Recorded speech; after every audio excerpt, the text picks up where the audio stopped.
Alright, ladies and gentlemen, here we are bringing you into week 1 of the Aegis Guardians League, and we have DZG Arcadia facing off against Tufts Sapphire, getting immediately into things as Zeri is taken away. She just recently had her Triforce build nerfed. I know a lot of players were speculating that, hey, she really needs buffs.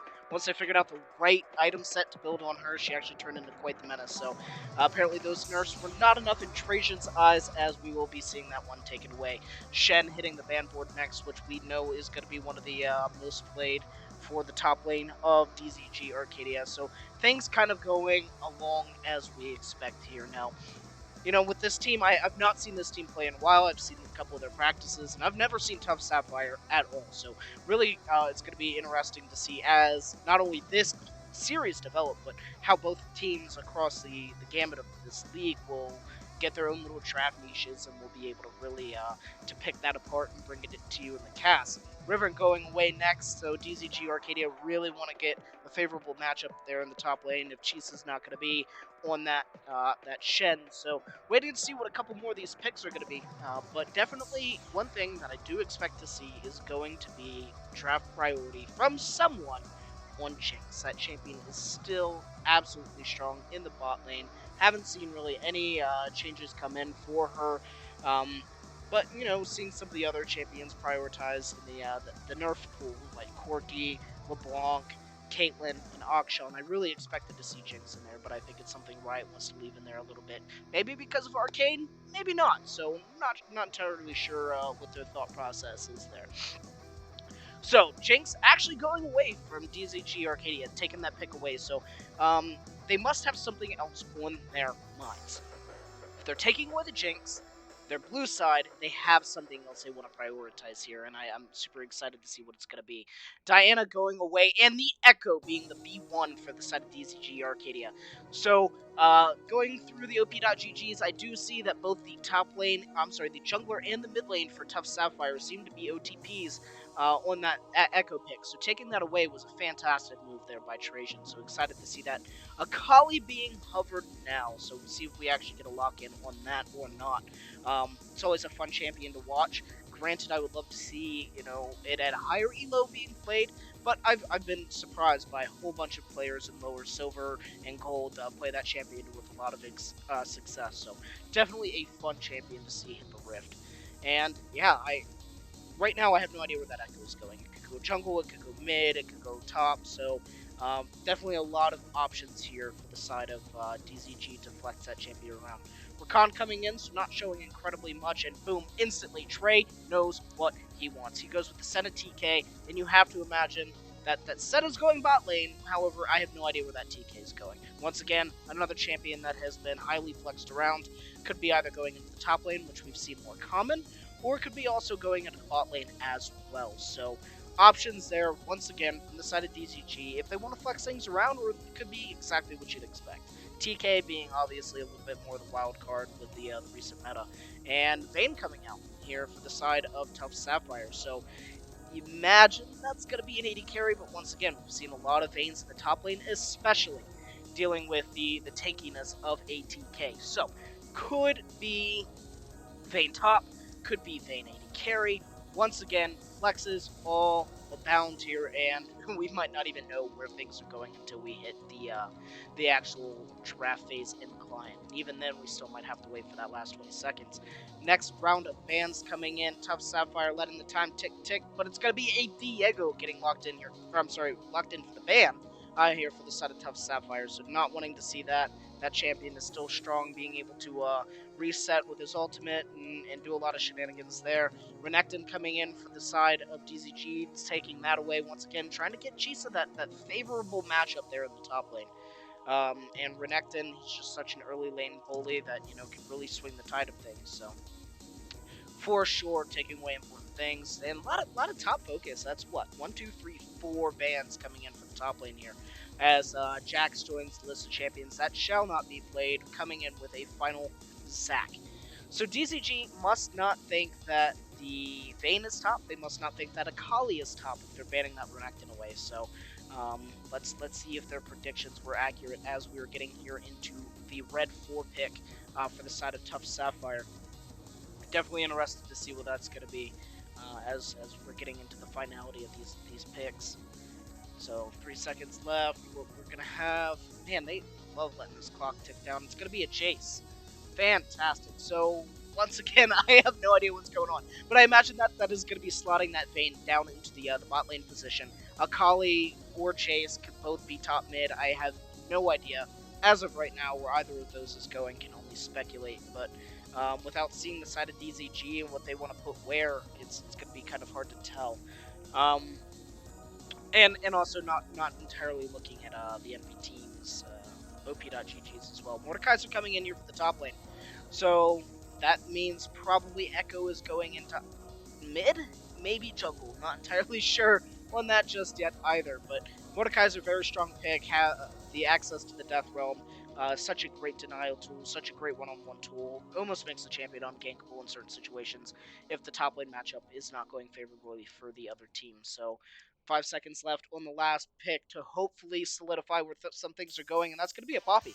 So I imagine it's going to be a top lane Mordekaiser, Poppy in the jungle, Echo mid, Senna, TK in the bot lane.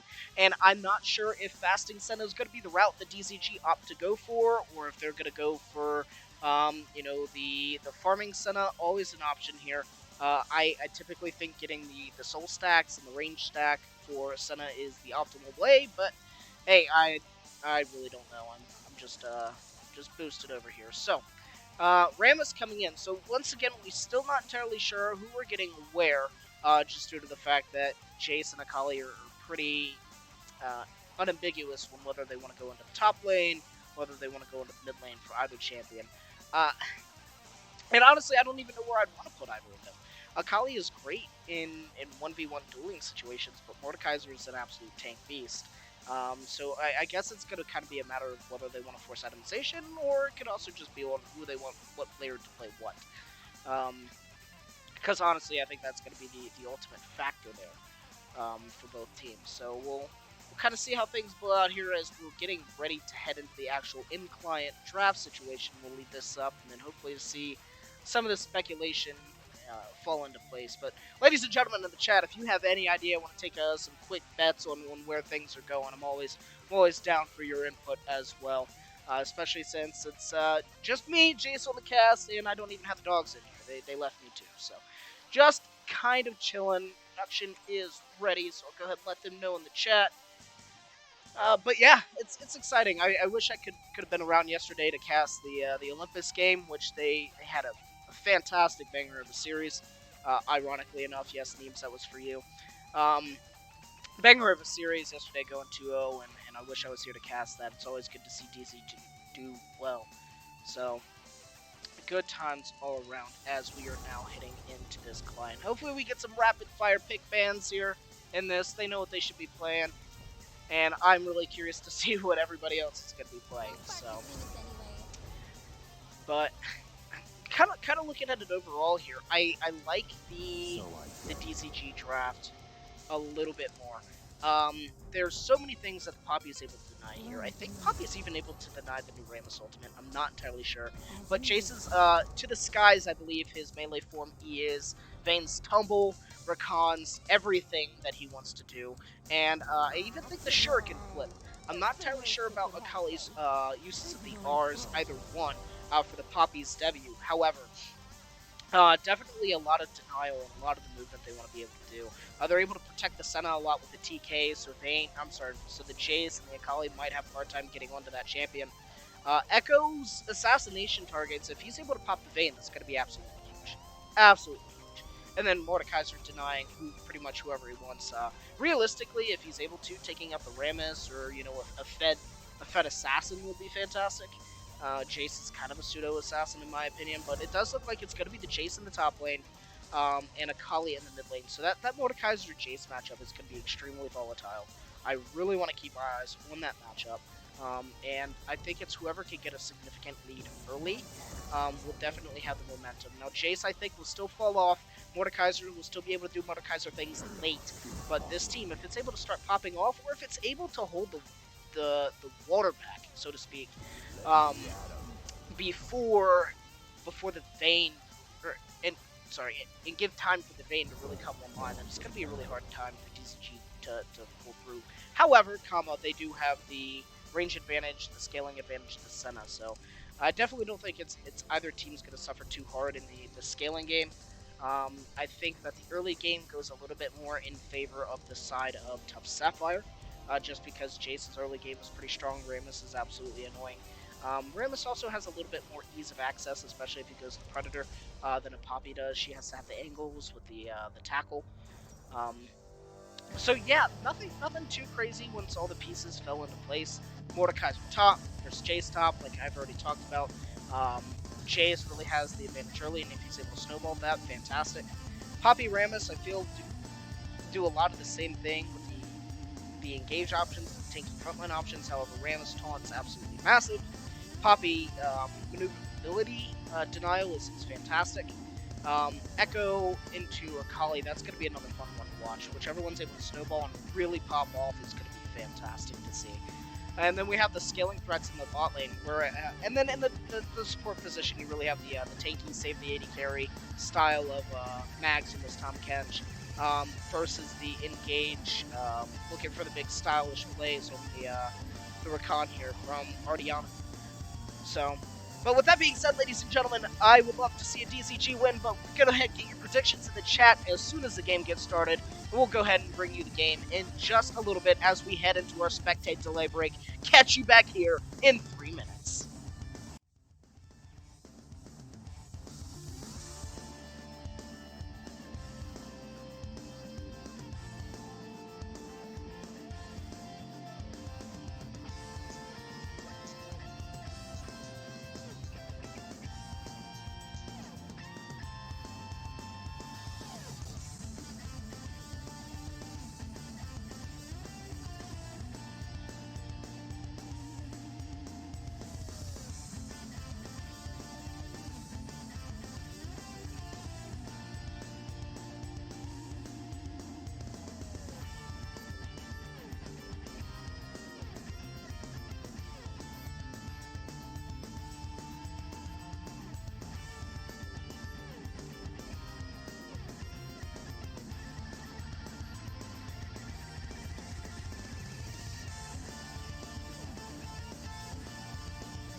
So I go.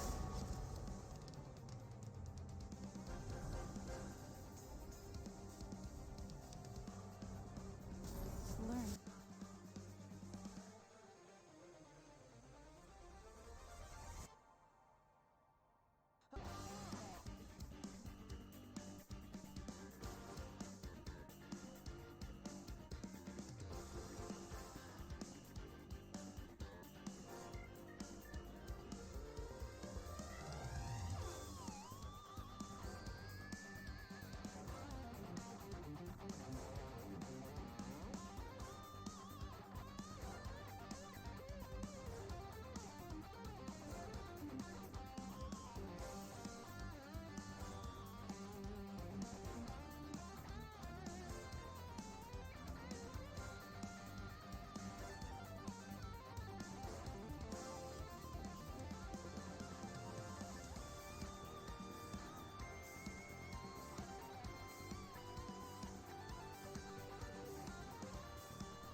All right, ladies and gentlemen, we are bringing you into this one as we are hitting the rift. Both sides starting to look to fan out, doing a 5-point defense right here. So, not expecting to see anything crazy level one. Just getting the fan out as I have no idea why we are following just Ardiano. So hopefully things will start easing back up and going all over the map. Standard, just 5-point. Ward in the river. Jungle's resetting. Nothing too crazy. Looking here, not really seeing anything too significant when it comes down to the rune choices either. Ram is actually opting to not go for the Predator. He's going for the more tanky option with the Predator, whereas Poppy is opting to go away from the dueling potential inside of the jungle and opting to go for the Predator. So maybe this might be a little bit of a foretelling of jungle playstyles here. Shadow Claws might be going for a little bit more of the gank heavy playstyle, and Base in Black might just be going for the team fighting options here, and really getting the most out of this. Ram is opting to also go for the flashless play here, so he forgot Smite for the first time. And then might have forgotten Flash the second time. Who knows? Maybe it's just what he wants to do with his life. Um, but we'll see how that plays out. Echo going with the electrocute here. We're seeing the Senna with the fleet footwork, so kind of standard in all those realms. Jace with the first strike, I think, is going to be pretty fun to watch too. So really want to see how things are going to play out here. And thankfully, we have a Mountain Drake as the first Drake. So that means we're not going to be playing around. No boring Mountain Soul. And for some reason, I don't think we're going to be able to see the Chemtank Soul either, for potentially obvious reasons. Um, so yeah, just we're seeing a little bit of the poking back and forth. Nothing too crazy going on here, but I definitely just there's so many things I want to keep an eye on as we are seeing a little bit of action here in the mid lane. As Shadow Claws is looking for getting a little bit of damage on the Cardi, but will not have the angle to go with the headbutt. So did see the Q use there. I didn't see the W use for the speed increase. So. Not entirely sure what the abilities were here. We do see Ardiano go into Resilient. Damage coming out. Resilient is now exhausted. Damage. Silver Bolts. Will it be enough? And it will. The Ignite will actually tick down. And First Blood going over to Ardiano Addict on this Recon. Didn't go into the vein. Not exactly who you wanted to see, but getting that early lead there for the side of Sapphire Tufts is definitely great for them. I'm sorry, Tufts Sapphire. Apologies. So, another thing that I did want to point out is that we are seeing the fastings that come out here onto the map. So, that will offer some of the scaling tools. Is already out at it, just going in with this recon, in, out, knock up, doing their thing. So, definitely that more flashy, aggressive playstyle than you'll get from that recon. A little bit of trading there going on to the mid lane, but nothing gonna come of it. And just between the First Blood and the CS leads, we're already looking at a 1K gold lead here for Tufts Sapphire. So fantastic job for them, just navigating that little bit of early lane aggression, and their laners just doing work. So hopefully it won't be a telling story as we're just seeing Senna doing their thing, Mag Freeze on this Tom Kench, hitting minions or trying to under tower, and nothing too crazy to talk about other than that little bit of action down there in the bot lane. So we are seeing a little bit of gank here, but GVG is just able to hit E and get out. So nobody won game one, Kelly. We're still in game one right now. We actually had to remake the client just due to the fact that there was a little bit of an oopsie when it came down to remembering to take the right summoners from the jungle. So base in black. We are seeing now a flash coming out here, and I think that was an immediate flash response from Resilient on the Senna. So Ardiano Addict looking super aggressive, and I think if that did connect, the Rammus was in the right position. There was a lot of damage potential there from the Vayne. That could have been a very dead Senna, and two deaths this early on, and Resilient would have felt bad and probably just put this this bot lane in an absolute chasm. Really hard to come back from that. So dragon spawning here in about 20 seconds, and I really want to see how each team is going to prioritize around the map. Whether they're going to go for maybe looking around on neutral objectives, towers, etc. As we do see Shadow Claws sneaking down here. Looks like they will be going into the alcove here, and just maybe taking the recall. This lane is really going to have to bounce back for them to be able to get anything off of this. So we shall see what happens. Let's go ahead and down here and keep an eye on this. So the wave not really bouncing back far enough. It looks like Soft Boy and Ardiano just very content. You know, just slow farming this under the tower. Shadow just stepped out, and showed himself, and they're not going to get anything except a lot of wasted time there for that purchase. So that's a little bit of unfortunate, but I mean, hey, if it did work out, could have definitely snapped this jungle back into the, or I'm sorry, this bot lane back into position. But Cardi's level 6, looking for the all-in. This take tower would be enough, and he's taking down to the ignite, and GVG gets a solo kill on Cardi. Cardi hit the level 6, looked like they had everything that they needed, but that dash on Akali is deceptive, went too far. Damage not coming out here on the Resilient, but Mags would be the one to take the Condemn into the wall. Damage will not be there, as both Resilient and Mags are able to walk this one out, and go ahead and sustain back up. That's Senna doing so much work with that Q, giving everything that they need to just bounce back from that aggression there in the bot lane. So, well played GVG in the mid lane. Well played DZG bot lane for just surviving this bot lane aggression that both Soft Boy and Ardiano Addict are just pumping out. Trading patterns going in the favor here of Chisa, who's sitting on a very minor CS lead. Should pretty much diminish after Karma goes ahead and picks up this lane. But it will be the side of Tufts Sapphire picking up this first strike. So they get their members down here. They decide to prioritize this, while DZG has been farming pretty much, like under their tower for this. Pushing the waves back and forth and just kind of tempering their aggression when needed. And Shadow Claw is just kind of chilling there on the top side of the map. We will see Herald here in a second, but it will be Max going here on the softboard because the support is not here, Rakan not here. Softboard, you have to imagine, will fall. Condemn not going to be enough, as Resilient will pick up the kill. And Softboy, you cannot be there if your jungle's not, but now is Shadow Claws up here onto Karma, taking down Jace. DZG kills in the top lane, in the bot lane, and this now will be the gold lead swinging back in favor for DZG Arcadia. Fantastic to see. GG for them. Fantastic. Now, Cardi looking once again aggressive, but does not have the flash available, and after that last attempt with GVG might not be in their favor to go in on this. And gold leads looking here. Let's take a look. We're now seeing the lead in pretty much all the key positions that you want, except for the Senna, who, by the way, is fasting Senna. So the fact that they are at a gold deficit and only at a 300 gold deficit is not terrible. The kill going over to Senna is ideal. The kill not going to the Vayne is not ideal for the side of Tufts. So awesome to see. Awesome to see. DZG have the lead in the top lane and the mid lane, exactly where they need it, and a pretty significant gold lead here with that kill going over to Shadow Claws. But outstanding all around right now if you're a DZG fan. So things kind of gonna settle down a little bit, I'd imagine. Maybe you'll see some play around this Rift Herald, but and also I really want to see what Ardiano decides to do. He left Soft Boy, and Soft Boy disrespected the 2v1. Mags instantly noticing it, went all in and got the kill. That was fantastic. So whether Ardiano is gonna keep trying to look for the roams or keep playing the bot lane aggression. But yes, absolutely. Let me go ahead and give you a soul check as soon as we see what happens up here, but it will just be Rammus walking up, and Mordekaiser just walking it out. Everything looking great from them. Trajan, to answer your question, we got 28 souls on the Senna, so definitely hit their first checkpoint, got the little bit of range boosties, as Echo now looking down here maybe for something cheeky. Not too. I think he was spotted on that river ward. Karma not really getting much here in this top lane, as I think Cheese is just going to be super content to farm this one out. Is sitting at a little bit of a gold deficit here.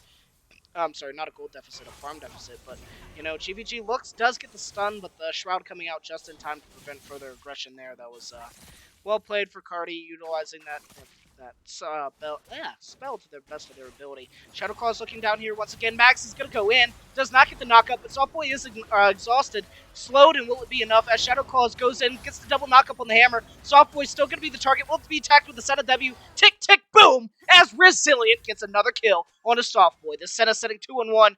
DZG feeling real happy. Unfortunately, nothing for them to get down here, as Drake will be spawning in 2 minutes. But awesome to see DZG pulling the jungler down, and Mags just instantly pulling the trigger down, getting the exhaust, following up with the CC from the Senna. But GVG may be in trouble. He's taunted up, and will he be falling? Never mind. He utilizes the ultimate. Shadow Claws is now here. Cardi looking aggressive. Does they have the damage? But it will be basic Black Ignite that does get the kill, and it will be Shadow Claws answering back on the Cardi. So 1-for-1 trade, and since it was a 2v3, actually might have been a 3v3. I think Senna did get here in time to get the assist. But DZG, good response. Definitely wasn't in their favor to start everything off. But hey, the kill going over to the Rammus is good news for DZG.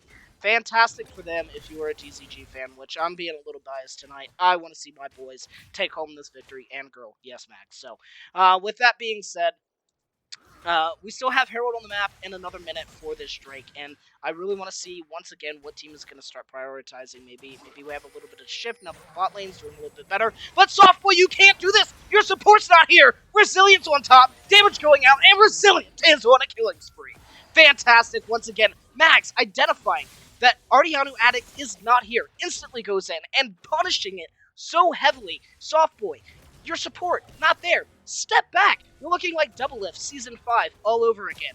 Where's Aframu? I don't know, but I do see a gray screen on Double Lift. So, that is not what you need to be doing, especially when you had such a great start in this lane. So, everything is not going in their favor in this bot lane. They had the win condition. This is your scaling win condition. But now they're opting to go into the mid lane once again, and it will be GVG taunted up, and Cardi will go ahead and I think hit them with the 3-point strike post flash. And they said, hey, whoa, bot lane's not going in our favor anymore. Let's chain gank this mid lane. Mag's looking to go here, does not have the range, but it will be Shadow Claws looking. I think that's a good angle for the... Oh, it is a great angle for that head tackle into that wall, and I think it will be Shadow Claws actually going on to the killing spree. I thought that was for sure going to go over to Senna, but the auto attack not coming in on time. They're now stepping up for the Rift Herald instead of stepping down for the Drake here, so that is showing where their priorities are going to be laying. For the side of DZG. I think they want to bust out some of these towers, really get this gold lead accelerated, really get the tempo on the map, and open this map up, which is going to be great for them. But this will give a chance for this side of Tufts Sapphire to answer back with an objective. They sent the Rammus down, the Khan's hitting it already, so I think this will be second Drake going over to them. We'll be able to find out what soul we're going to be getting on this this map. But Karma not looking too healthy here as he is just forced to walk away. The Herald is going to be probably used topside as, yes, Resilient will be popping this. And exactly as we expected, we are seeing that that second Dragon take in on the bot side. Thank you, Spectator Bugs, not showing me what the next Drake is, and it will actually be the Hex Tech. Mags, you can't be by yourself, as Ardianu Acted is here, but damage will not be following up, as Softboy probably doesn't want to tumble under tower, not knowing where the rest of DZG are, and I think that's smart, especially since they're sitting 0-3 on this Vayne. Vayne spotting in full effect here, and I don't think Softboy wants to fall into that trap. So, a little bit of respect there. I think they probably could have dove Mags, but I mean, it takes a while to kill yourself a TK. So, 3 members down on the bot side for the side of Tufts. DZG just kind of fanning out, getting themselves a little bit of maybe looking for some of these waves. As Mag's just been soaking up this mid wave for a while now. And let's do a quick item check. We have the Rift Maker completed on Chisa, who's sitting a little bit lower in the farm department, but when you look at that gold, it's actually in Chisa's favor. Definitely in the jungle, you have both mythics completed, but that is 1.3k gold lead for the side of Shadow Claws. You have gold lead in the mid lane, you have gold lead on the bot lane, despite it being a fasting setup, and definitely the support position too. So DZG feeling extremely comfortable. That 4k gold lead is spread pretty well across all members of DZG here, as now it's going to be time for the macro to set in, and that could always be a make or break point for gold teams closing out games when they have the lead. But DZG not slowing down at all, as Magfree is looking to go onto Cardi here, but Resilient taking a lot of tower shots. You have to imagine that's going to stop their aggression here a little bit, as Ram is going super fast. Boy opts to not follow into it for whatever reason. I think that was actually a pretty ideal situation for them. I think that 3v3 could have been well played, depending on how Cardi, of course, executed. But not having that Mythic 14 minutes in on Cardi here does feel pretty bad, and limits your assassination potential here a little bit. So Ardianu looking for GVG, but just that damage coming out of that Echo is pretty strong here. Now, it will be Resilient, forced to flash out as Beast in Black tries to look for the tower dive here, followed up by Cardi, but now damage going out onto Beast in Black, who's just able to walk out with the Blast Cone. DZG, we're seeing some pinks here, as I think that will be Chisa looking for it. Yes, he's going in. Will he be able to get the pull in? It's going to be close. It's going to be real close. Ooh, not quite, but I think this will be the Raptor camp going in their favor. Ops to not pull the trigger on the ultimate here, and there it is. Damage now coming out here onto Based in Black, who's just going to get ticked. I think they will just pop. Maybe as soon as they pop out, and it will be Resilient going on a rampage here. So well played, Shisa coming down, and Based in Black, that was very greedy to walk around. You knew Mordekaiser had access to the Death Realm. You do not have access to a Quicksilver Sash, and now it's going to be Arduano who's getting turned on. Karma here stepping up, but he's just blast coning back. And DZG saying, "Hey, this is our topside jungle now." We do have 1:40 on the first Hextech Drake of the game, but 4 minutes on Nash, and I think we will have about another minute here on the Rift Herald. So nothing to really play around, but DZG just taking literally everything that they want. This gold lead has accelerated to 4.5K, almost 5K at some point. So well played here from the side of DZG, and it's looking like that Tufts Sapphire are playing extremely reactive. They're looking for ways to get back in, and some of the things that they've looked for haven't been terrible, but they need to really stop with the greed. It's honestly what's breaking them. It's what broke the bot lane. Every time that Ardiano on this recon stepped away, Soft Boy got murdered for it. Base in Black looking to try to redeem some of his Raptors got murdered for it. Hey, if you do not have numbers, if you do not have the confidence, take a step back. There's nothing wrong with sacrificing a little bit of gold, a little bit of farm, because the opposite side is they're going to get your camp, and they're going to get what they want. But it's actually going to be 3 members here that took that Hex Gate. Shadow Claws looked in a little bit. That damage out of Resilient would be super strong. Max is now going to be showing up to this. Teleport coming through, and I don't think any more will be here. Just kidding! GVG going into Karma. We have the follow-up damage he's looking for, but it actually will be Arduano who just blows up on the backside. And DZG getting a kill despite, I thought, what could have been a very favorable fight there for the side of Tufts Sapphire. They had 3 members go through that portal. Now DZG, 15 seconds left on this Drake, are in prime position to take this. One of the biggest engaged tools from Tufts Sapphire, not available for them to be able to turn a fight. And Chisa going over here, proxying this wave, while GVG crashes in, and it's probably just going to be able to take this tower. So once again, this gold lead is just going to be exploding in the 1-win condition that the side of Tufts Sapphire really had to rely on and try to play around is just going to start swinging into a neutral state, as this Drake will fall to the side of DZG, turning the Drake score into 1-2. So all around, exciting League of Legends, but I definitely want to see in a game 2. And I'm not saying it's over yet. Fat Lady hasn't sung. But I really want to see in Game 2, Tufts Sapphire playing with a little bit more respect. Especially in the early game. And I'd love to see it in the rest of this game, too. Hey, if you don't have numbers, you're not sure where people are, play a little bit respectful, slow down, because you're just bleeding gold. We're now sitting at, a almost 6K gold lead as Max is just looking for it once again. Soft Boy pinned into the wall, will get blown up as Resilient is now unstoppable. And there's not even enough time to talk about the fight as it's happening because the health bars are just disintegrating. Excellent angles that Shadow Claws is able to get on some of these lockups with that headbutt tackle. And DZG turn their sights on the second Rift Herald to really blow open some of the structures here on the map. And I don't think that the side of Tufts want to even try to contest this. You don't have your Vayne, who's sitting 0-4 right now, no mythic item completed yet, not a very comfortable position to really contest anything. And you have to imagine DZG, if they see this, they know this, in a minute, that Nash should be in their pockets as well.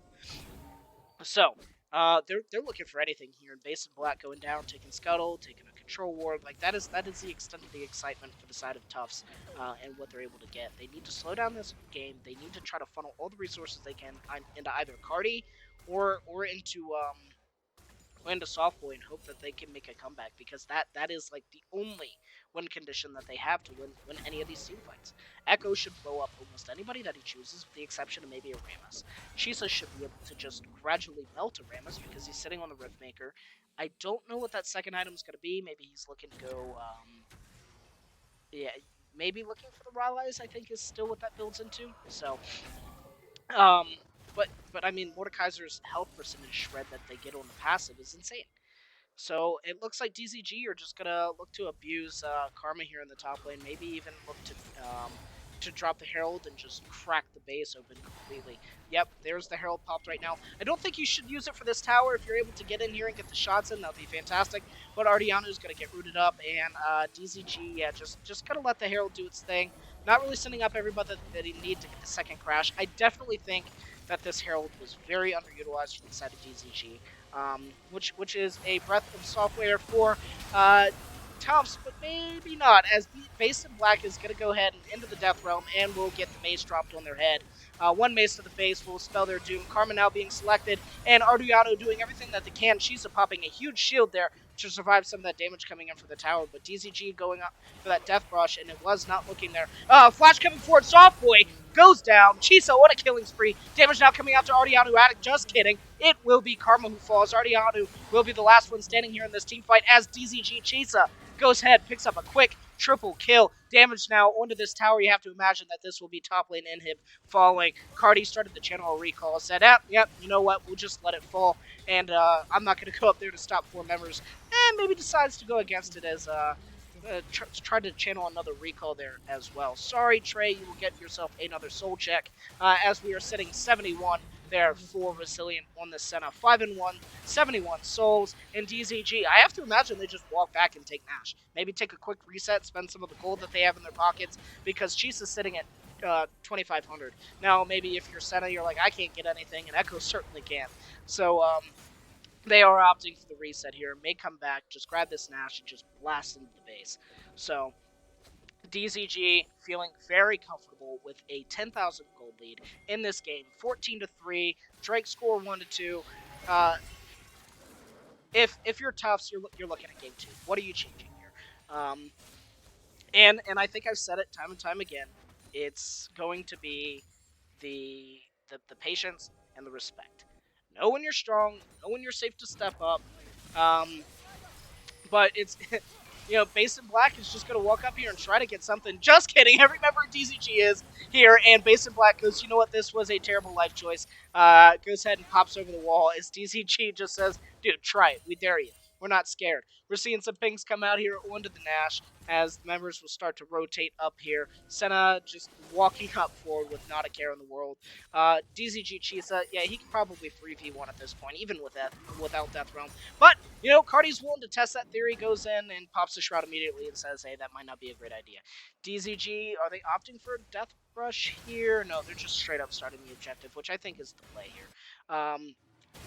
Maybe if you're the side of Tufts, you say, hey, let's go contest, and let's trade rather, not contest the Drake. But Super's just pushing in here, and Vane's having a hard time clearing them out, as this will be the Nash falling here for the side of DZG.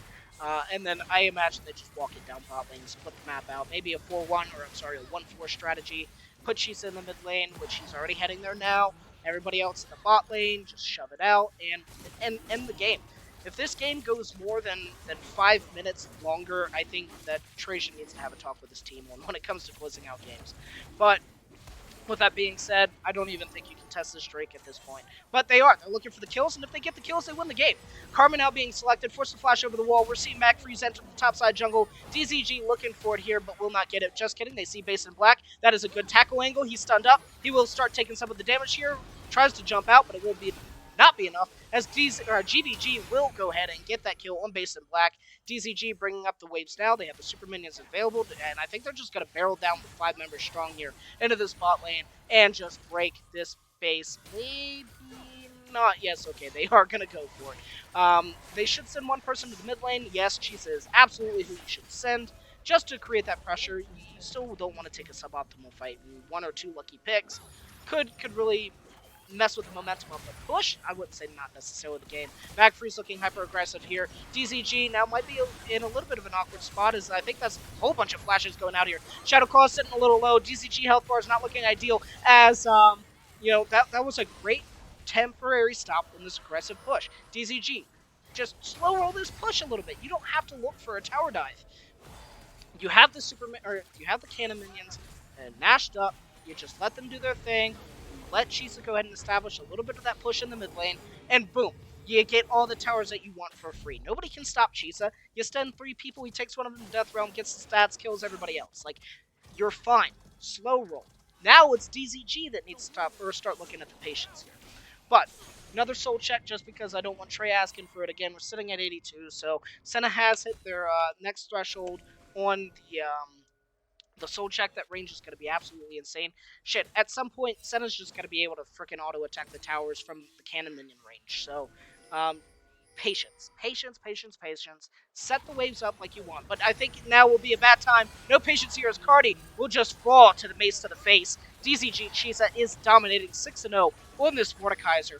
Holy hell. Now this should be the objective. They still have Nash. They should have this tower.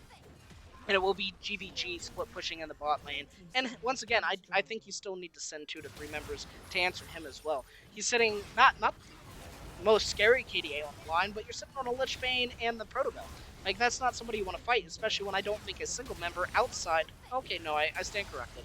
Both top and jungle have 2 items, but I don't think Jace wins that. Definitely don't think Rammus has the damage to be able to take him down. Will be triple inhib, I think, coming in here soon from DZG. They're looking maybe to set their final sights on this base as these Nexus towers will start to fall. One is going to go soon, and it's the last-ditch effort here from Base in Black, who does get on top of the Senna. Resilient, kiting out as best as they can, but they will fall. The shutdown going over to Karma. Now, health bar is looking a little low from the side of Tufts Sapphire, as it will be GVG slaying Base in Black. Echo forced to use the ultimate as Cardi was looking for them, but Cardi is now on the rock in a hard place as they are ticking and going down. McFree is actually getting the kill on this. Flash is coming out to avoid Max. Max going back in, getting Ardiano. Addict 2 will fall to GVG. Now it will be Softboy who falls next to GVG. Now you have to imagine this will be the game as Nexus Tower 1, Nexus Tower 2 fall. Karma, the only member standing, looking to get a little bit of some sanity there for their scoreline, but it will not be enough as he falls as well. DZG in dominating fashion, 21-4, take down Tufts Sapphire, game 1. Oh man, I cannot wait to see some of these damage charts in this game.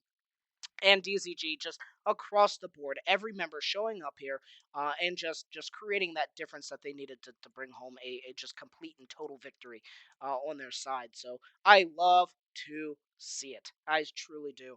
And once we get some of these damage charts out, I'd love to see these two as, Chisa just doing absolute work on that Mordekaiser. Surprisingly enough, Karma had a lot of damage to be expected from a Jace. He's able to just, throw up that warp gate, throw down the Q, get a lot of damage off of there, but fantastically played. DZG, way to come back from that first blood in the bot lane.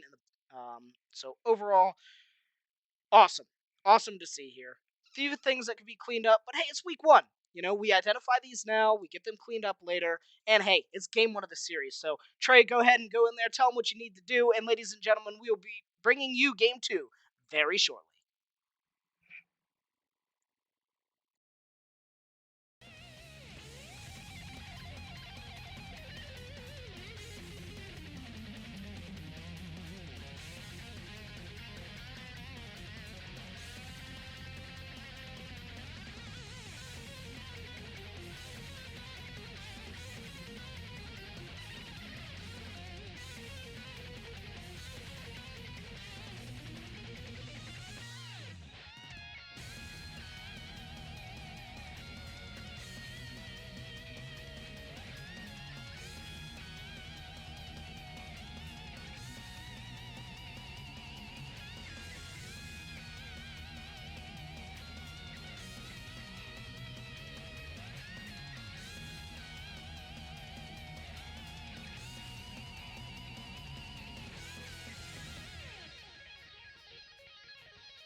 All right, ladies and gentlemen, we are bringing you back into the draft for Game 2, where we are seeing a slight adjustment already, not only in the bands, but we're also seeing side selection change up a little bit here, as Tufts Sapphire have opted to go to the blue side. Now, if I were a betting man, which sometimes, I think that they're going to look for a first pick Echo here, so it's going to be up to DZG to decide if they want to actually take that away, maybe really enable the side of Tough Sapphire, jungle and mid. But instead we're seeing the Hecarim band away, and Tufts really did not like that Senna either, so definitely seeing some adjustments here, and I'm really excited to see us get into the actual picks to see what kind of cool things are going to be happening. So, Zeri gone. Nerf's not enough. We already talked about that. Senna being the adjustment here. Shen and Hecarim to be expected. Janna also being taken away. I've seen Max play that Janna to some awesome levels. So, yeah, and Echo being taken away here. So DZG just really do not want to play against it. And GVG, I think, did fantastic with it, especially if he was only playing it to be a takeaway pick. I think he did super stellar on that pick. And just really didn't enable Akali to do much. Yeah, he got ganked a few times, but he was able to absorb a lot of pressure. DZG was able to really put a lot of focus down there on the bot side of the map. Top, there was not really much happening except she's just doing their thing, and it will actually be the Jinx priority. So, I know a lot of things that we want to see into the Jinx are going to typically be, your long-range Jhin, Caitlyn nerfs, maybe not. Sigs really just offering that poke down there on the bot lane. So, Tufts played the draft well. They said, hey, look, we know you either have to give us the Echo, Hecarim, Zeri, like one of any of those are going to be very strong first picks from the side for the side of Tufts. So DZG not showing what they're going to be answering here with the AD carry, but they do up for the Leona and the Viego. So we did see Viego taken away last time. It's not going to be taken away this time. It's going to get played. So it's going to be super fun to watch. That champion can always do mental stuff, but once again, I'm always super skeptical. I want to see it happen first, because, gold leagues, right? So, blue pick coming in now. They always wait to the last second. Definitely the last second. That was a 0. So, I will check the client here just 1 second to see if we get... it's a Rakan. So, they Rakan there, and they're going to probably not lock a Braum with a Rakan. I've been wrong before. Let's see what they do. Fizz, that would be a very spicy pick. So putting the mid lane back with another assassin, I imagine. So that seems to be what they want to play. Instead, it's going to be Zac. So that was another thing banned away in round 2. Tufts saying, hey, well, if we don't pick it now, we might just not get it. And Zac changes the landscape of a game immensely. The angles that he's able to gank from, the way that you need to play and redesign your vision game around that champion is definitely a challenge for a lot of teams. So it's going to be Rakan. That's going to be your blank space in there for V2. And DZG say, hey, cool, Jinx, answer with the Ziggs. So that, and, they don't really have to answer too hard with the AD presence, because Viego does a metric load of AD damage. So, Fizz being taken off the table, they really do not want to deal with the Playful Trickster there, and I don't blame them. That champion can be quite annoying to deal with. And Tough Sapphire do not want to deal with LeBlanc, so I guess they're also saying the nerfs sorted off. Once again, giving Chisa, that little bit of safety up there in the top lane, not letting them have the Renekton, and Poppy take it away. So, that's interesting. I was thinking that this was going to be a jungle Viego, for sure. Maybe Tufts think differently. Maybe they think it's going to be mid lane, top lane. I don't know, but either way, Poppy taken off the table here. And DZG back to the drawing board as they're looking here for the red 4 pick. 5 seconds left on that, and it's going to be awkward pause, dramatic pause, whatever you want to call it, and Diana. So, yeah, I guess that was a good read on them. I think that... okay, so let me back up a second. That could still either be mid lane or jungle. Viego could be jungle top. I don't know. There's potentials here for the flex. I would guess that that's going to be a lane Viego jungle Diana. However, I've been wrong before. So, now back over here to Tough Sapphire.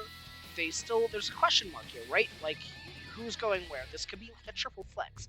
And instead they're opting for the Camille, which I think, once again, is another one of those champions that can just do absolute work. if piloted correctly, for sure. And, if this does go into the hands of Karma, last game, the Jace was not bad. It had top damage in the game. It, was the only person on the map that was just not getting absolutely rolled over, if we're being honest here. And we are probably going to be seeing the Akali being piloted once again by the mid lane for Tufts Sapphire. Olaf now coming into DZG Arcadia for that last pick. So, Jinx, good luck. Hang tight. The only thing that can really stop you is a Hex Tech, or save you, rather, is a Hex Tech ultimatum, as Olaf is going to be coming for your face. So, with that being said, I think that's a top Viego, mid Diana, jungle Olaf. It could still be a jungle Viego top Olaf. There's still options aplenty for either side. So, I do seriously think, though, that's going to be top Viego, jungle Olaf, mid Diana, Ziggs Leona, I hope, is a given. And then, we have, reminder once again, Camille in the top lane, Zac jungle, Akali mid, and Jinx Rakan. So that is a Rakan. As we are now getting into the actual client pick bans here. So overall, I think that DZG have the superior draft. Jinx, yeah, it's absolutely dominant, for sure. But now you got to worry about Leona just doing whatever they want, Olaf running you down, and Ziggs just launching bombs from however far away he feels like launching bombs. Now for the side of Tufts Sapphire, they have options here. Are they going to use Camille's, second Q Cho'Gath Feast to take members of DZG down? Or are they going to look to put that in the side lane and really try to split the map and macro them out? It's possible. Zac's engage potential is fantastic, and the angles that he's able to really generate some ganks could be dominant as well. But I think overall, looking at this, and then also, yeah, bias, sure, but looking at game 1, I think that DZG have the better chance to take game 2. I want to knock on some wood here, don't want to jinx it for anybody, but yeah, that's how I'm seeing things come out. And I really want to see this first pick, and it will be the top Olaf. Fantastic. So top Olaf coming over here for Chisa, which I like and I don't like. I personally love top lane Olaf. However, the problem is that there's one tool in the game that can stop Olaf from just, popping Ragnarok and getting out of dodge, and that's the Hex Tech ultimatum. Since it creates a zone around him that he can't escape from. But then again, does Camille really want to be stuck in a Hex Tech ultimatum with Olaf? Potentially not. So we'll see how those two players farm up, get strong, and look for the trading patterns there. But yeah, kind of like we expected to see. Kali coming into the mid lane here. So yeah, I really don't think anything else too crazy. Chat, let me know if there's anything that I've missed and anything that you really want to speculate on, because as it stands right now, I think the dominoes are falling into place like we'd expect. It's gonna be a Ziggs. It's gonna be the Leona coming in here for the side of DZG. It's gonna be the Jinx. It's gonna be the Rakan. So kind of just going through the motions at this point, as final pick will come in. But ladies and gentlemen, we will go ahead and head into our spectate delay. Hopefully it will not be extended this time. Hopefully the right people will remember to bring Smite. And we will go ahead and head into our spectate delay. Ladies and gentlemen, Game 2 being brought to you very shortly. Stay tuned.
demoralizing, especially after that first game.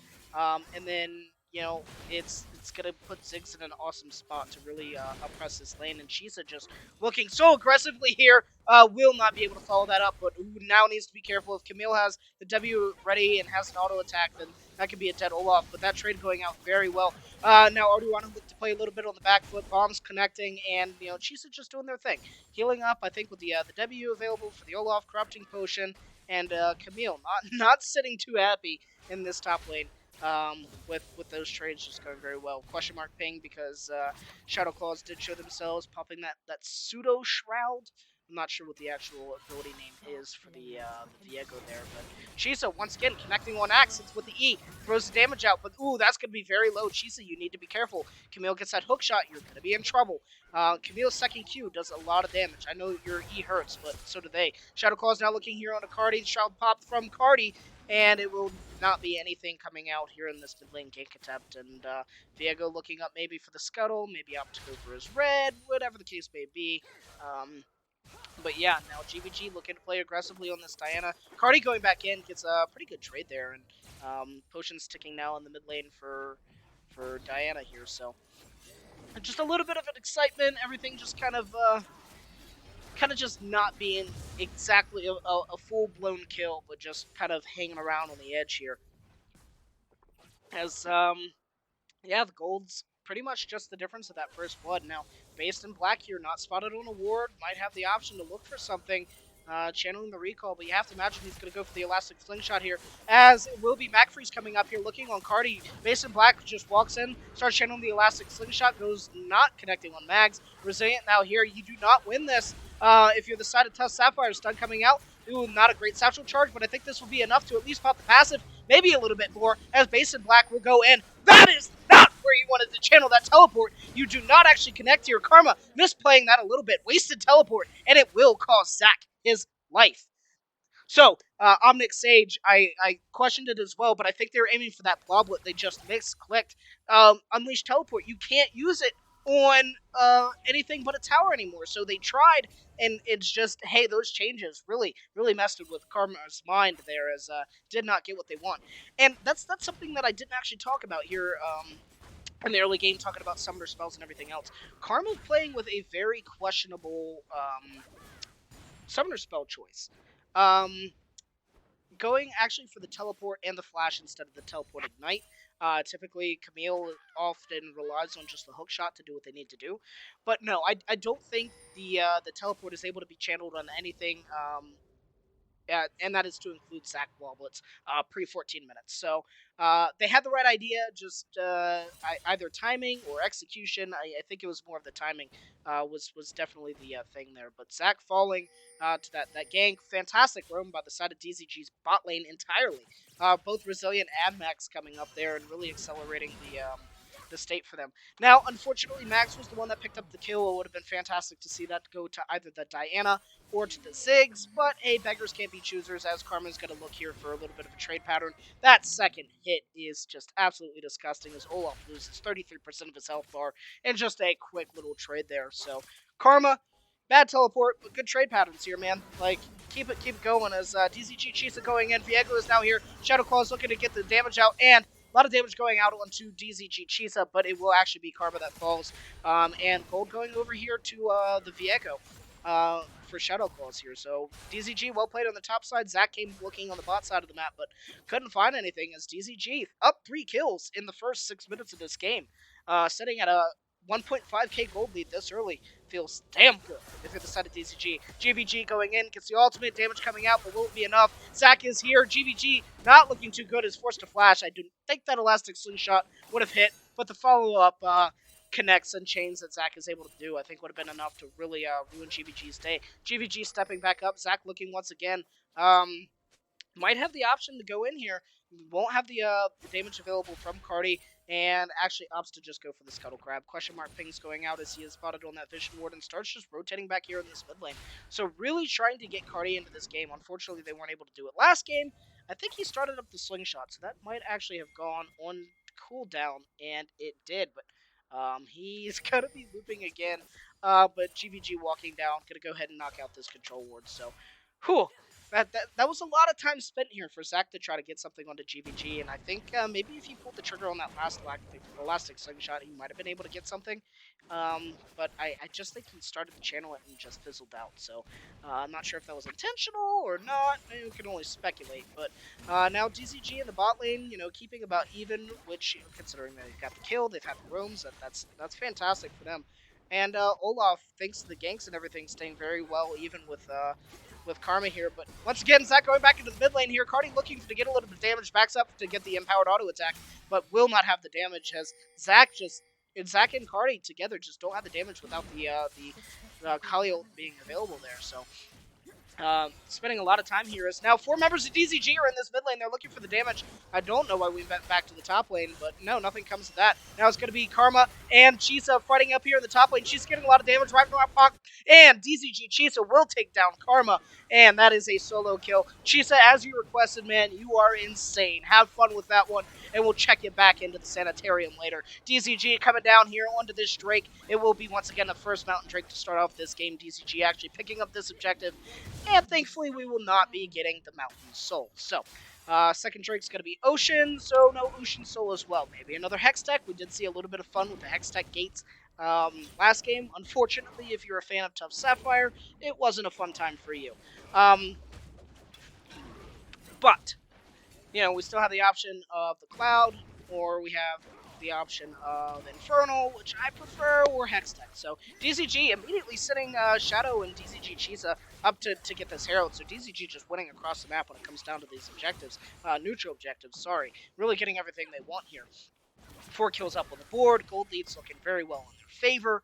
And DZG just, now it's time for them to identify where they want to accelerate this tempo. They have the Herald. They can try to get mid, top, bot, ahead. Like, I think all the options are for them. Personally, my ideal goal, come down here into the bot lane, drop the Herald, let Zig Satchel charge it, break open the tower, and then rotate your Zigs around.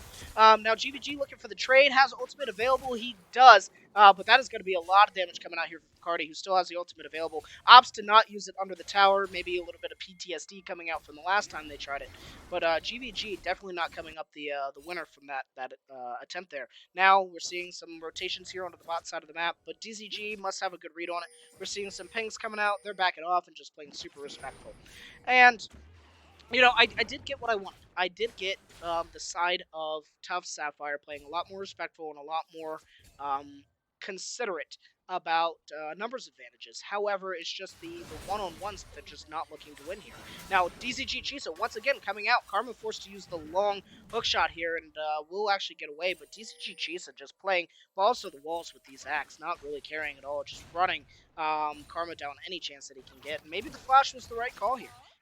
Because Olaf is definitely looking to connect and definitely looking. So if you miss one hook shot. But now Resilient might be in trouble. There's a lot of damage coming out, but that is going to be Arduano Addict getting locked up under the tower. Now they're going to be looking for some of these bouncing bombs to connect. Will it connect? And it will not. Actually, I think Arduano Addict is going to be fine here. But it will be Max flashing forward. Connects with a very long Q there, or I'm sorry, E there from Leona, but the flash will give Softboy enough of the safety needed to be able to survive. Flash shield burned from Softboy, flash burned from Arduano Addict, and DZG looking for a very well turnaround on that play. And, Rakan just went way too deep, got instantly smacked up by Leona under tower, and the health bar just started evaporating.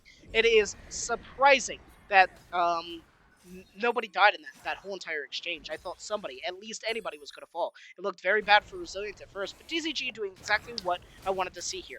They decided to drop the Herald on the bot side of the map. Ziggs, with his powered auto attacks on his passive, is able to get a lot of damage out here. I don't think they'll actually be able to connect with the Satchel Charge, just due to the fact that this tower is sitting very healthy, the extra damage. But this now will not be looking good for Chisa, who actually does get the kill onto Karma there, now turning on sights on the base in black. You have to imagine this is going to be the passive popping. Olaf picks up an axe, throws it, and does get out connect. But hey, winning that 2v1, fantastic job for Chisa here on this Olaf. The amount of healing that he's able to get from the W here keeps him alive, and, Karma just sitting 0-2. Not really able to pump out the damage needed to be able to deny that healing. There's no grievous wounds here on the top side of the map for either Karma or Base in Black to deny Olaf what he wants to do. And DCG on the bot side of the map, able to get that Satchel Charge onto the tower. Massive gold swing for DCG, now sitting at a 4K gold lead in this game, 11 minutes in. It's really now up to them to to identify where they just want to push their lead because they have it everywhere. They have it in the bot lane, they have it in the mid lane, and they have it in the top lane here for the side of DZG. So once again, just a dominant performance here in this early game, and it's looking even more dominant than what was in the last game. And I know, I've heard, yeah, shut up, CJ. I was about to comment on that. It's not bias, it's facts. This game is heavily in their favor. 4K gold lead. They're winning in every single position on the map. They have all of the objectives that they want, and they look for a pick on the Shadow Claws, who's just able to walk away, but not able to walk away as Cardi gets in there, does what they need to do. Now, Basic Black going in, now damage coming out onto the Mac Freeze, but it will not be enough as Arduano wastes his ult for nothing. But hey, quick pick coming in here. Cardi well played on that Akali to get a little bit of gold in.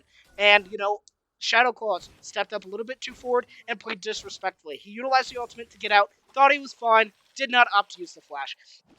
Also, if he had used the flash to create a little bit of separation when he was connected with the E, just kidding, hold on 1 second, GVG will now be the target. It's going to be both Softboy and Base and Black here looking. Cardi was not in the right position. I think GVG and Mags were just able to walk this one out.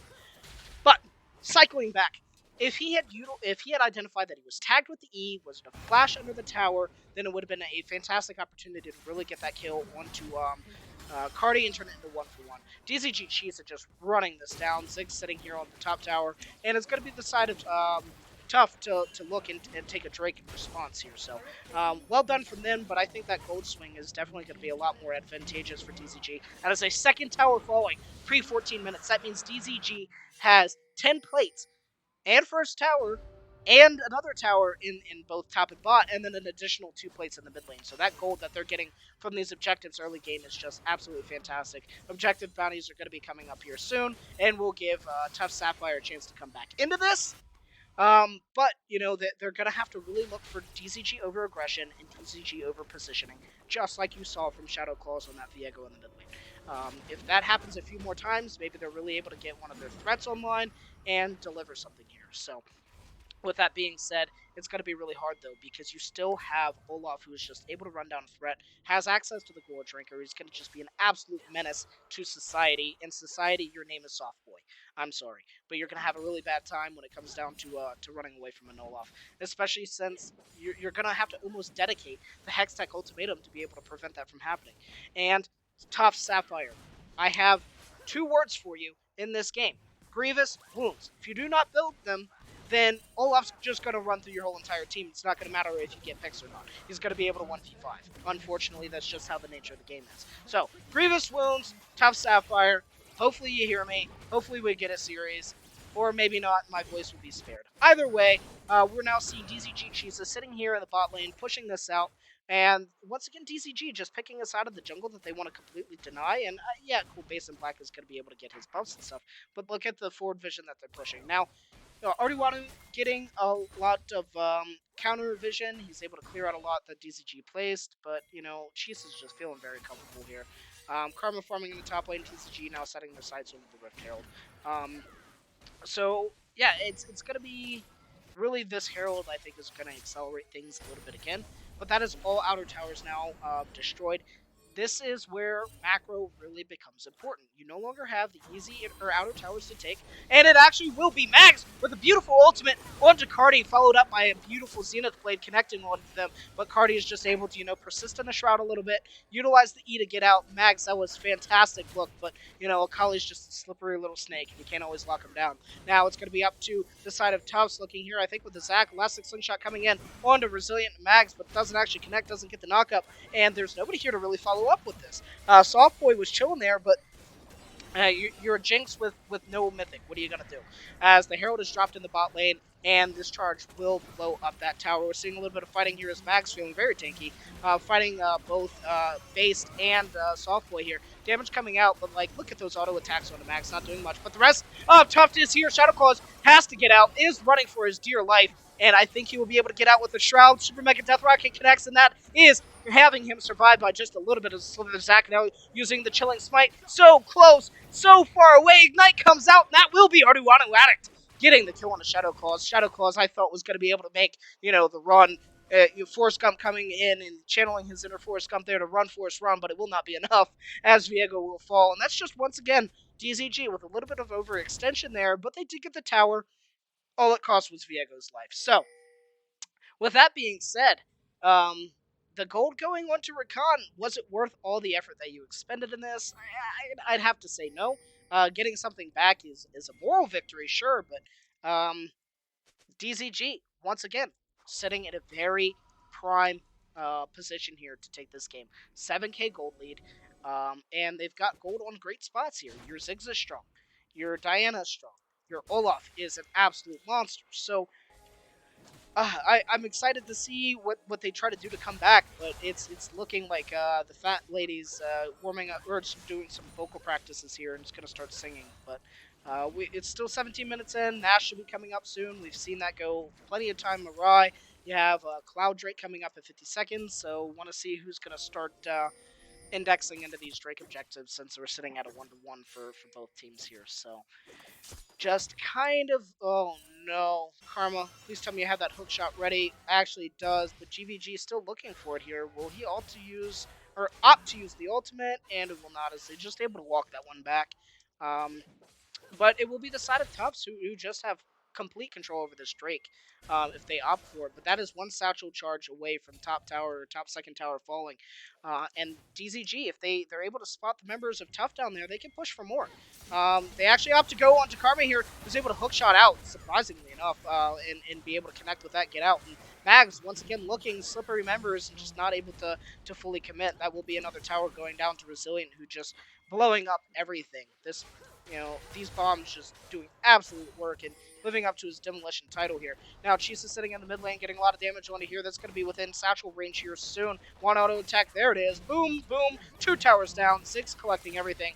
And now might have a little bit of action here. As Shadow Claws does see Base in Black onto this Drake, now opting to go for him here. You think he's going to hold off on the ultimate? He does not. Connects with the ultimate. Now he's going to go ahead and hit himself some bloblets. The side of Tufts trying to answer. Arduano, you're in a bad spot. Maybe not. As Cardi is now going on to Resilient. He's forced to go golden almost immediately. DZG now turning the sights onto Cardi, who's getting locked up. And it will be Olaf going on a killing spree on the backline. Does take down the Jinx like we imagined they would. Cardi now going to go down. Double kill on the Olaf. Karma, you are next to the chopping block as the Butcher is throwing the cleavers. Will he hit another one? Yes, does connect. Another Olaf axe connects. Karma, you have to run. Will you be able to get out? You will not, as Olaf picks up 3 kills in that exchange. That is an ace for DZG, and it was a clean one, as no members fall. DZG get all 5 members. They get the Drake, and we have Nash spawning here in 18 seconds. So DZG getting everything that they want on that play, and I don't know how I would have done things differently if I was Tufts. I know they originally had Akali sitting down there with Zac looking to take that objective, and they said, hey, you know what, let's send Akali back to defend the mid tower. Well, they didn't defend that mid tower. They were able to get Olaf to smack it down, whittle it away, and smack with a satchel charge. Akali recalled, there was no further pressure into the base. Viego just walks over to Drake. Zac does not take this fast, by the way. He's sitting on literally just a Sunfire Aegis, I think it is now? Yeah, Aegis. And yeah, we're seeing a teleport channel. I do not know how that seeding plate did not connect, but Beast in Black, no access to the passive, and will get hit with an axe midair. And if he didn't get hit by that axe, it would have been a Ziggs that took him down. DZG now start throwing some bombs at the Nash, and you have to imagine this objective falls to them, no questions asked. Maybe a little bit of questions asked here as Arduano Addict's looking to go in a little bit, but no, they're just going to concede this objective. Karma's in the bot lane, no access to the teleport. Cardi has access to the teleport, but I do not imagine you go in there by yourself. And DZG sitting at a very comfortable 11k gold lead, 2 kills to 11, 2 Drakes to 1, and just a dominant performance here in Game 2. Now, you have the Drake. You have Drake not available, sorry. You have Nash in your pocket. What do? Well, they're sending 4 members to the mid lane and sending Olaf to the top lane. And I think this is exactly what you want to do. A 4-1 split. If anybody goes after Olaf, he's just able to pop Ragnarok and run away. If, Karma tries to go after him, I think Karma just gets eviscerated, sending 0-4 on this Camille.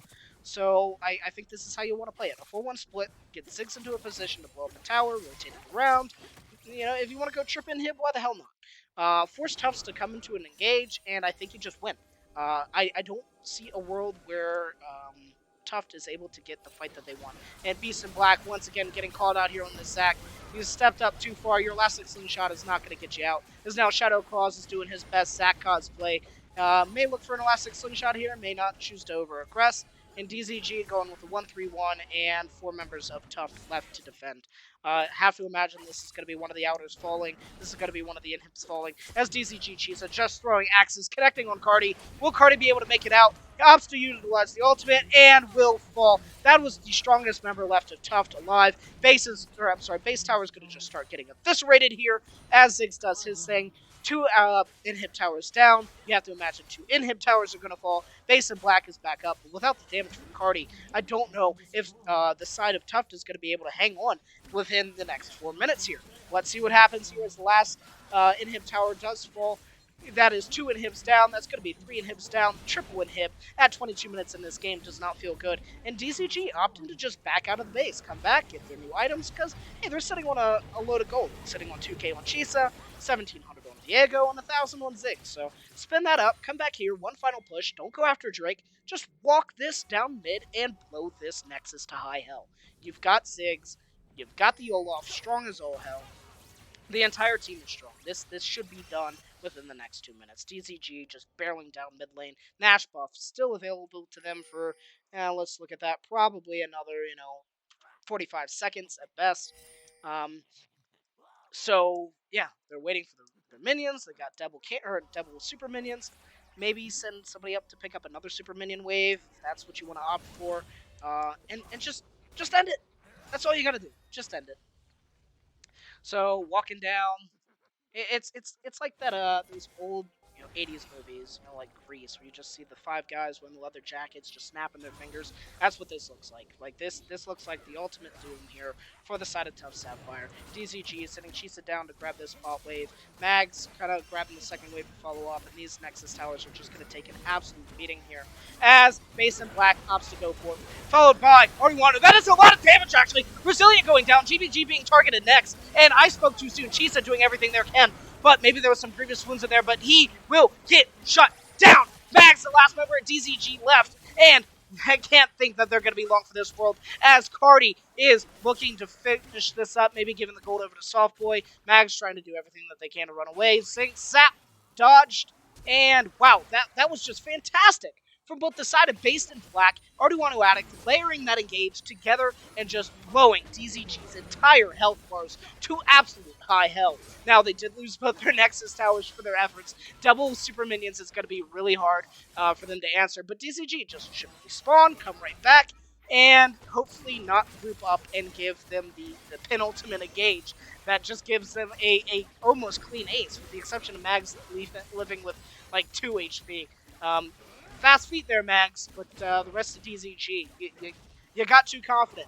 And I can't blame you. I cannot blame you. I was too confident for you. I thought for sure you had it. But now, look at the side of Tufts Sapphire. They are losing this game of PvE. DZG saying, hey, we'll just go grab the Drake, and you can imagine they're just going to walk back in here. I think we have another... Oh no, Soft Boy from downtown. Resilient takes him out with the ultimate. And DZG say, hey, we'll grab the Drake, we'll come back in here, and we'll go ahead and take this this Nexus. Soft Boy was able to get a lot of damage out there with the Runon's Hurricane into that last fight. Now, without that option available, I do not think that the side of Tuft have enough to survive. Chisa walking in, getting a lot of damage out with that Gord Draker. Base and Black getting tick, and will go boom. Just kidding, he has his passive still available. That will be Resilient falling, but that will be Cardi. That will be Arduino. That will be Base and Black, all falling to DZG. That is an ace, and that is game. DZG taking this series 2-1 in a dominating fashion. Oh man, that was a series. It is good to see DZG dominating into the first week. We had Olympus yesterday. We had Arcadia tonight, and I love to see it. Hey, there was some great moments from Tufts Sapphire, but all in all, that series did not go in their favor. DZG just across the board with a dominating performance. Dominating performance. And I know that there's going to be some complaints, especially you in the viewers' lounge. Sorry, can't do anything about it, but look at that damage from Olaf. 18,000 damage on Chisa's Olaf. He's absolutely criminally insane.